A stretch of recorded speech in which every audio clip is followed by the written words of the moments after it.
Bonjour à tous, bienvenue à notre chaîne Hello Canada. Dans cette vidéo, je vais vous faire le résumé de toute la procédure d'immigration pour réussir à 100% à vous installer au Manitoba, Canada.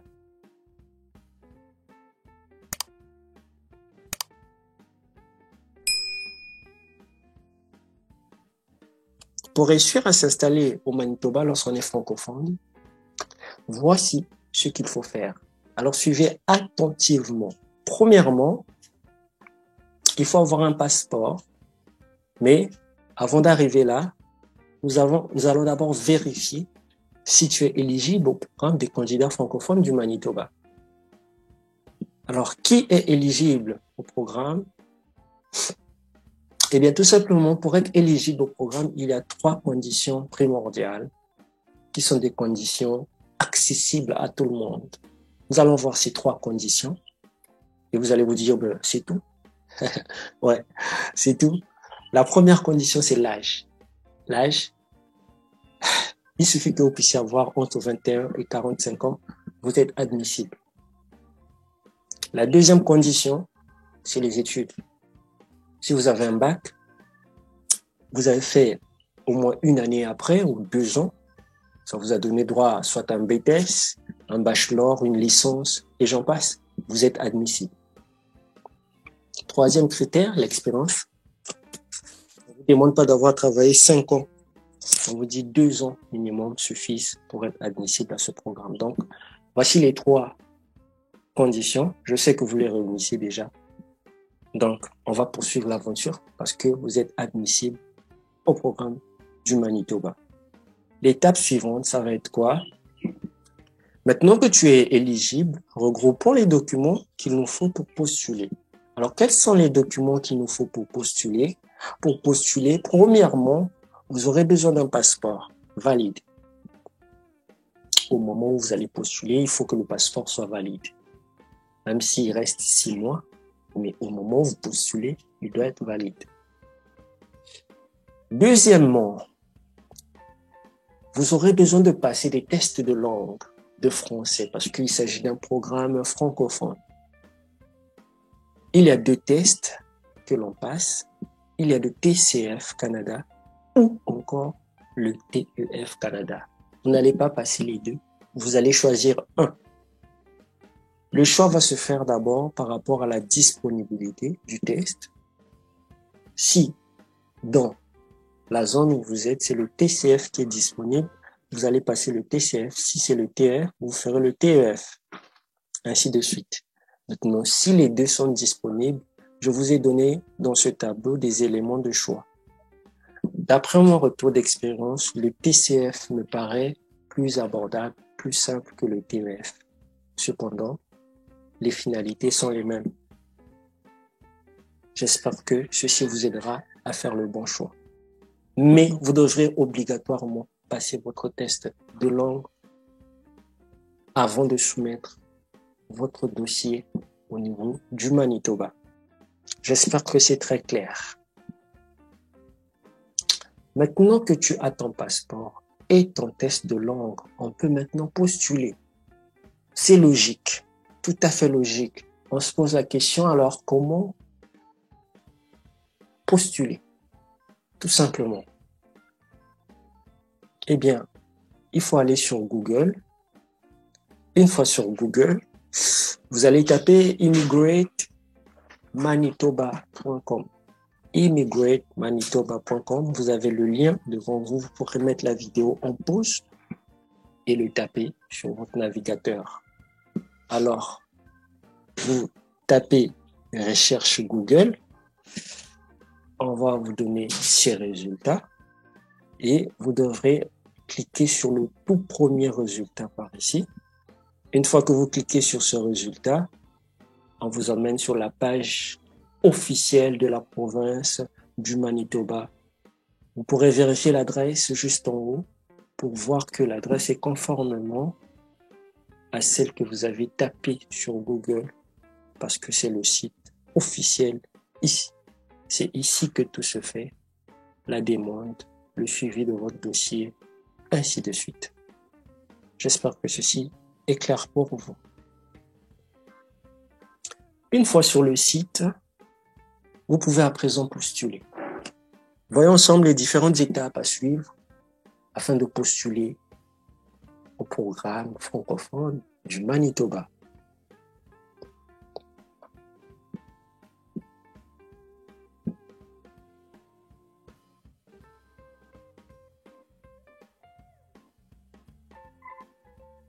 Pour vous installer au Manitoba, voici les étapes. La première étape, c'est de passer la visite exploratoire. La deuxième étape, c'est de créer un profil entrée express si on est admissible. La troisième étape, c'est soumettre la déclaration d'intérêt au Manitoba. La quatrième étape, c'est soumettre le dossier complet au Manitoba. Et enfin, la dernière étape, le Graal, c'est de recevoir la désignation de la province du Manitoba. Voyons voir ensemble. Qu'est-ce que alors la visite exploratoire? J'ai bien dit virtuelle. Vous avez déjà souvent sans doute entendu bien des gens dire « J'aimerais bien aller au Canada, mais je n'ai aucun proche là-bas. » Eh bien aujourd'hui, c'est votre jour de chance, car vous n'êtes pas seul dans cette situation. Eh oui, il y a beaucoup de gens qui sont freinés par le fait qu'ils n'ont pas de parents proches, pas d'amis, pas de personnes responsables qui puissent l'accueillir au Canada ou qui puissent faire le lien entre lui et la province, lui permettant par exemple de soumettre sa candidature. Vous n'avez pas cette chance et la visite exploratoire, c'est la solution à vos problèmes. Pourquoi? Parce que la visite exploratoire virtuelle, qu'on abrège la VEV, te permet d'avoir un lien avec la province. Du coup, tu n'as plus besoin de parents proches ou un ami canadien pour t'installer au Canada une fois que tu as passé ta VEV. Tout ce que tu as à faire, c'est de passer la VEV. On vient de voir comment savoir qu'on est admissible. On a vu déjà les documents à préparer. Donc, on a préparé nos documents. Tout ce qu'il nous reste à faire, c'est d'aller postuler pour la visite exploratoire virtuelle. Comment faire la demande de la VEV? Pour demander à passer une VEV, c'est très simple. Il faut aller sur le site du Manitoba et remplir le formulaire en ligne. Tout simplement. Il existe une vidéo complète sur notre chaîne Hello Canada où nous avons montré comment soumettre avec brio sa demande de VEV de A à Z. Je vous conseillerais de suivre cette vidéo, c'est-à-dire de mettre celle-ci en pause, d'aller suivre. Lorsque vous êtes prêt à soumettre, bien sûr, de suivre comment on soumet pour ne pas faire des erreurs. La vidéo se trouve juste en haut sur le fichier qui apparaît là-haut. Alors, très bien.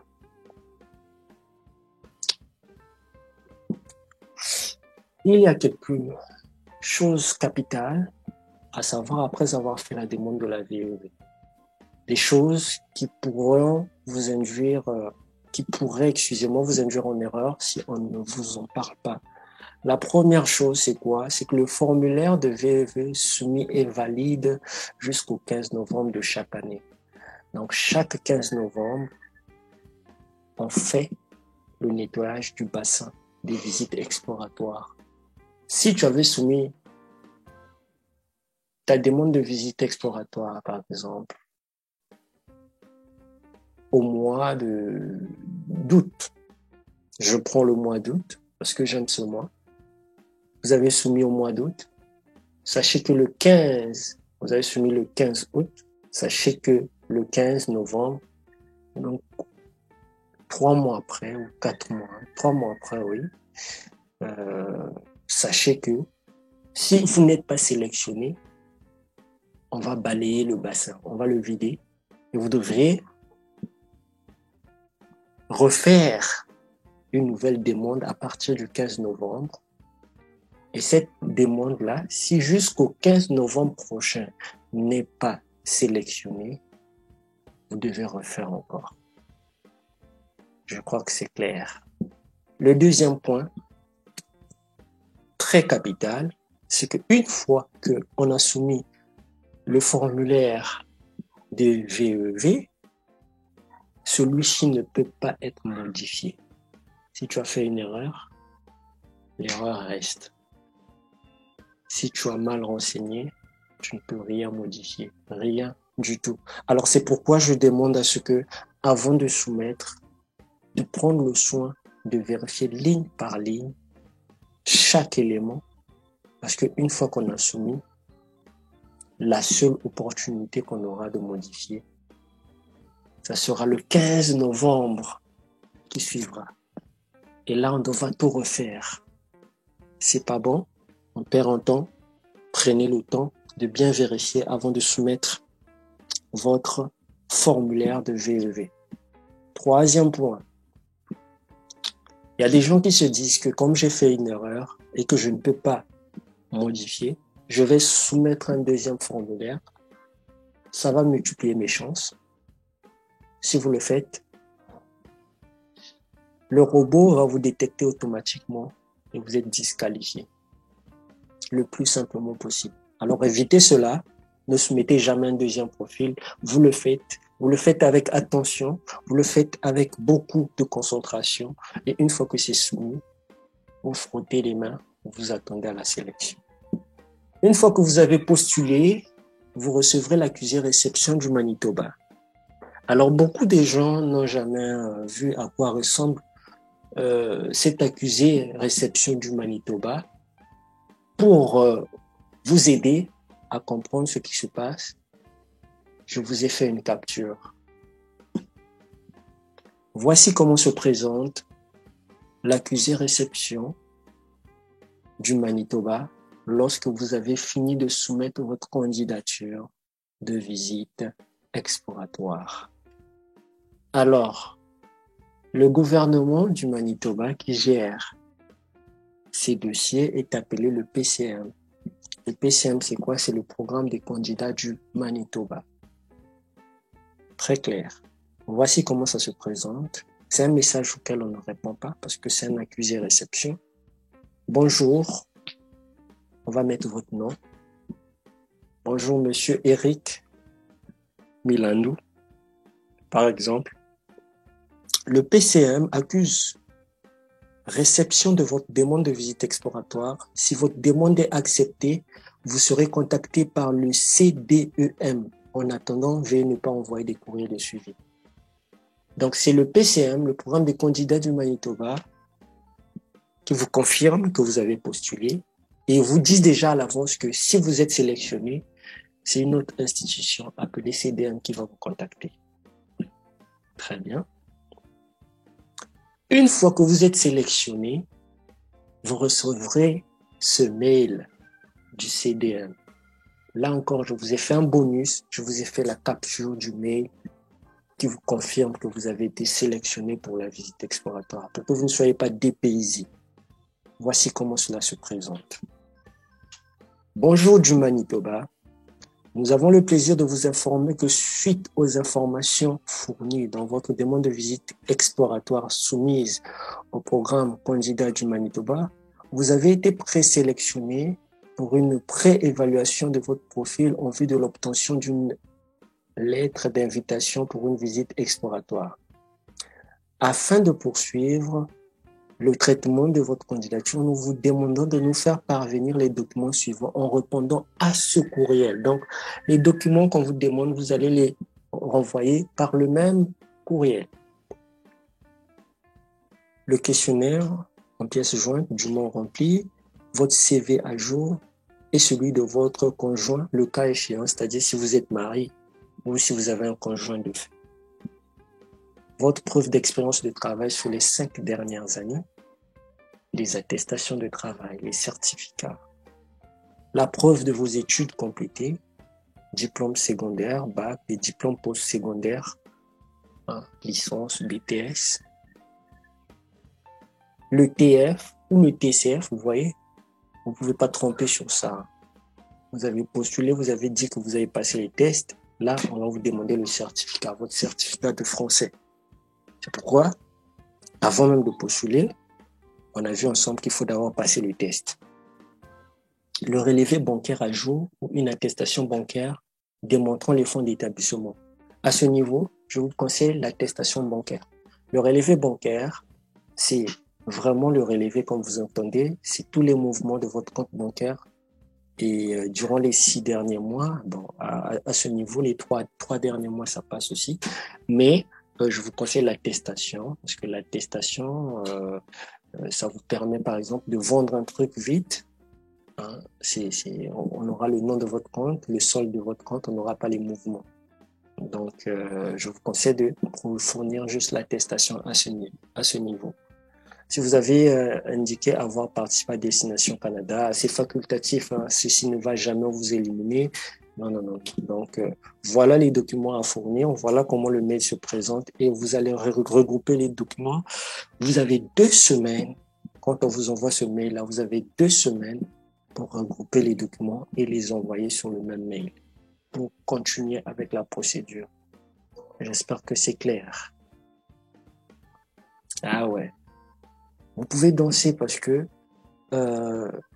si vous avez été présélectionné, je vous jure que le reste là, si vous êtes disqualifié pour ne pas avoir la résidence permanente, c'est votre faute. Je ne sais pas ce que vous avez fait, mais ça n'arrive presque pas. Ça n'arrive pas. Donc c'est pourquoi on esquisse ce joli pas de danse pour dire que voilà, on a commencé notre bon bout de chemin. Merci. Alors, une fois les documents de présélection envoyés, vous serez contacté par les agents du CDM pour planifier votre visite exploratoire virtuelle. La visite exploratoire virtuelle se déroule sur Zoom. Il s'agit d'une session de 250 minutes d'informations détaillées avec 2 agents du CDM et un groupe de 10 candidats présélectionnés. Voilà, donc vous avez 250 minutes, vous avez 2 agents du CDM et 10 autres candidats. Session Zoom, on vous expose sur le Manitoba avec des détails. À la fin, vous posez vos questions, vous prenez des notes et c'est tout. La deuxième VE de 250 minutes aussi se fait aussi sur Zoom, mais avec le service d'accueil francophone du Manitoba. Il va se passer généralement 5 jours après la première visite exploratoire. La deuxième va se faire 5 jours après et elle se fera avec l'accueil francophone. Et la troisième visite exploratoire virtuelle est de 150 minutes environ. Et elle se fait avec Info Justice. C'est un avocat du Manitoba qui va répondre à vos questions sur la famille, les lois au Canada en général et au Manitoba en particulier. Vous allez poser vos questions. Vous devez noter tout ceci parce que au bout de ces 3 entrevues, un rapport devra être fourni par le candidat pour prouver aux agents leur maîtrise du Manitoba. Parce que c'est ça le but. On veut voir que vous avez la maîtrise de la province du Manitoba. Donc, à la fin de ces entrevues, vous devez fournir un rapport détaillé de tout ce que vous avez eu pendant ces entrevues. Alors, après l'envoi du rapport de visite exploratoire virtuelle, la province va vous inviter à faire une déclaration d'intérêt qu'on appelle DI. La DI, c'est quoi la DI? La DI, c'est tout simplement montrer à la province votre intérêt, que vous avez aimé ce que vous avez eu pendant la visite exploratoire, que vous voulez réellement vous installer dans cette province. Tout se passe sur le site du Manitoba. On crée son compte, comme on crée les comptes dans n'importe quel site, et on remplit les informations. On remplit les informations. Ensuite, après avoir soumis toutes les infos, on est dans un bassin où chaque 2 semaines, les candidats avec le meilleur nombre de points seront tirés. Forcément, vous aurez un très bon nombre de points parce que si on vous compare avec quelqu'un qui a de la famille au Manitoba, vous qui avez passé la visite exploratoire, vous avez plus de points parce que la visite en elle-même vous accorde 500 points. Alors qu'avoir des parents au Manitoba vous accorde 200 points. Donc, quand vous êtes dans le bassin, vous serez tiré. Il n'y a pas, la question ne se pose pas. Donc, vous allez attendre le tirage. Une fois qu'on est tiré du bassin, on peut à présent soumettre le dossier complet, c'est-à-dire les passeports, les diplômes, tout ce que vous aviez déclaré dans l'AD, vous allez maintenant les soumettre. Et c'est à ce moment-là aussi qu'on paie les frais de traitement de dossier sur le site de la province. Sur le site de la province, on paie les frais du dossier que vous allez payer sur le site du Manitoba, Canada, pas ailleurs.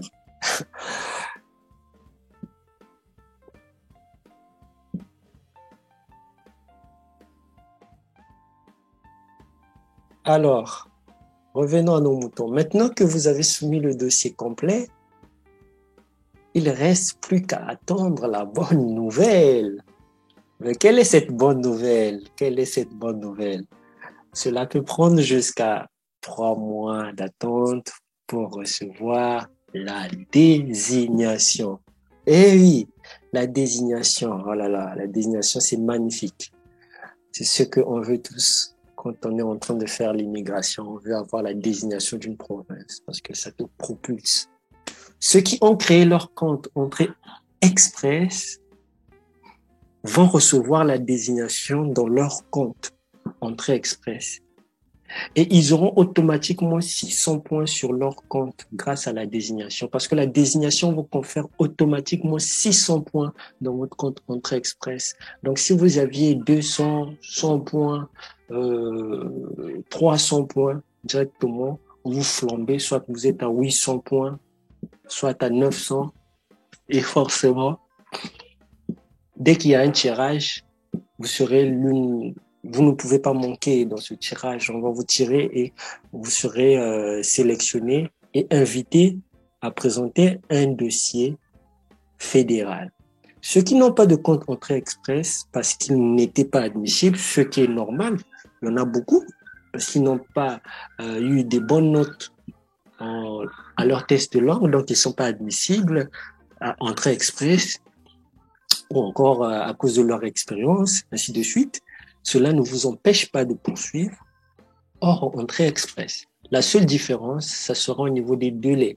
Hors Entrée Express, d'après les chiffres sur le site du Canada, quand vous faites la procédure hors Entrée Express, on vous donne 21 mois pour avoir la résidence permanente, alors qu'avec Entrée Express, c'est 6 mois. D'accord? 6 mois, 21, c'est différent, mais le résultat reste le même. Maintenant que on a reçu la désignation dans notre compte Entrée Express, on a automatiquement fini avec la province, on est à l'étape fédérale. On est dans un bassin et on attend le tirage et je vous ai dit qu'on va être tiré. Une fois qu'on est tiré, on soumet le dossier fédéral et on suit les indications de l'agent d'immigration pour la biométrie, pour les visites médicales, jusqu'à la résidence permanente. Et tout ceci, je vous assure, sans payer quelqu'un, sans donner de l'argent à qui que ce soit. On a juste suivi les informations telles qu'elles sont. On n'a pas manqué un détail. On a fait ce qu'il faut. On a réuni les documents qu'il faut. On n'a pas triché. Vous verrez que l'immigration, c'est facile lorsqu'on respecte les principes. Mais si vous voulez aller trop vite, vous aurez des problèmes. Et la procédure via Entrée Express, je vous assure que si vous êtes bien préparé, au bout de 6 mois, vous en avez. Vous êtes au Canada avec le statut de résident permanent qui vous confère les facilités, certaines facilités que les gens recherchent dans la vie. Alors, si les autres le font, toi aussi tu peux le faire. Tu en es capable. Vous êtes fait des mêmes matières. Tu peux être encore plus fort. À toi de réaliser ton rêve en commençant de la première étape jusqu'à la dernière étape pour la résidence permanente. Merci d'avoir suivi jusqu'à la fin.